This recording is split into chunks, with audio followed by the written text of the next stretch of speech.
We are in the cockpit of the 330 Boston Whaler Outrage. You notice the aft-facing seat, forward-facing transom seat makes this a very spacious and comfortable area from which to sit.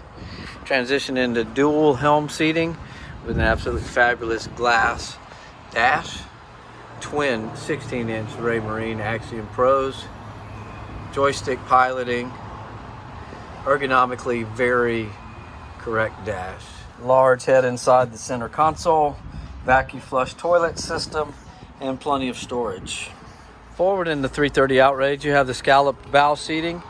Allows ample space for people to sit, along with the garage storage area, which is a tremendous lounger. This is where all the people will want to lay out. Coming to the bow of the 330, you'll notice the lounge here in front of the center console, followed with the scallop bow seating forward. Gives ample space for a lot of people to sit on the boat and be comfortable.